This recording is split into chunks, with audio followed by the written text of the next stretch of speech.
Oftentimes, you can describe something by comparing it to its contemporaries. You know, Two Worlds as the poor man's Oblivion, The Bureau was a budget Mass Effect, or even Uncharted as the modern Tomb Raider. This game has 3 contemporaries though: Gears of War, XCOM, and Metal Gear Solid. Valkyria Chronicles is a unique strategy experience released by Sega, first for the PS3 and then later ported to PC, that combines turn-based strategy with third-person shooting against the backdrop of a fictionalized metaphor for World War II, making it a game that's really without compare. With the Brilltown Watch.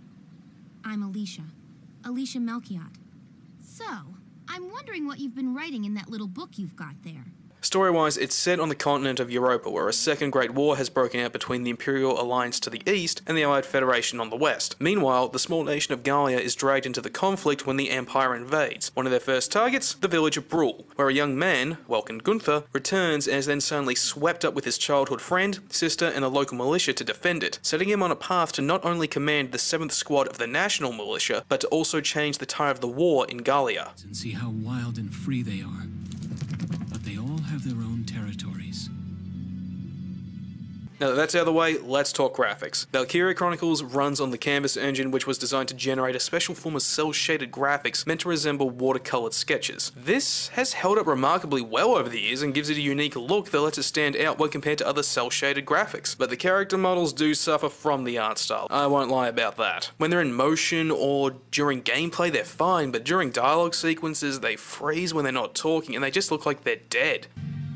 Welkin, I mean Lieutenant Gunther, the squad, they're at each other's throats. These sequences would have worked so much better if they were done like a visual novel. At least that way you wouldn't have Alicia stare into your soul when she's not talking. You want me to break it up?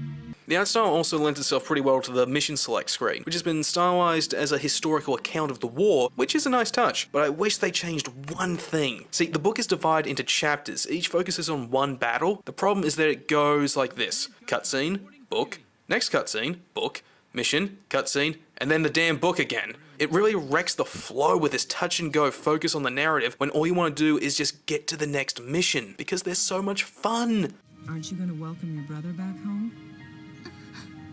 See, combat is broken up into 2 phases, the command phase and the control phase. In the command phase, you're given a layout of the battlefield and select individual units, while the control part has you seize control of a unit from a third-person perspective. From there, the combat plays like a clunky third-person shooter. You have limited move distance, and you can only fire your gun or use an auxiliary item once. A real problem though is that the enemy units will fire on you while you're moving, as well as fire back at you after you've attacked, leading to many moments of exclamation and just calling out, bullshit. Thankfully, it is alleviated somewhat by the units doing the same to the enemy, but even still, enemy units should not be able to shoot you when it's not their friggin' turn. Bullshit aside, the combat is unique and a lot of fun, but it has much more to offer fans of strategy games than it does shooters. But even then, there are some things that will hamper the experience for strategy fans. Like the maps for the missions feel really small, as if the game was originally envisioned for a handheld like the PSP, and there's also a 20-turn limit, which means if you usually like to take a slow, methodical approach to strategy games, you're gonna be forced to get on the offensive and take risks that might actually cost you the mission. Oh good. Are you hurt at all? When you're not in combat, you're managing the units that make up Squad 7, spending experience to improve the different soldier classes, and spending money on equipment upgrades and acquiring other improvements, like for your tank for instance. This works as intended and reminds me a lot of XCOM 2's base management, minus building facilities, but there is one thing that always fills me with dread every single time I go to get upgrades for my squad: Leon. Oh, Casey, check it out! It's Lieutenant Gunther! He's the man, man! This guy is insufferably annoying and just serves to get on my nerves. He's supposed to be funny, but his enthusiasm really just gets to me. Oh, and I'm Leon Schmidt, but just call me Leon, bro. I'm your boy. This douche just ends up being the game's answer to Navi from Ocarina of Time. We do work here on weapons development.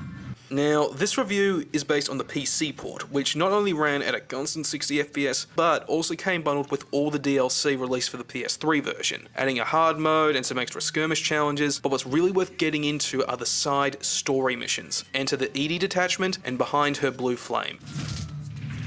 Die, sweetie. These not only add more to the story, but also change up the mission structure in really fundamental ways, making for some really engaging challenges that you won't find in the main story. When it's all said and done, Valkyria Chronicles is a fun and unique experience in a world where there's nothing else quite like it. It's not something that's truly great, but it's a fun ride through the most cheerful version of World War II ever conceived. And if the PS3 or PC versions aren't viable, don't worry. There's a remaster available for the PS4, giving you plenty of options in case you want to give this game a good go.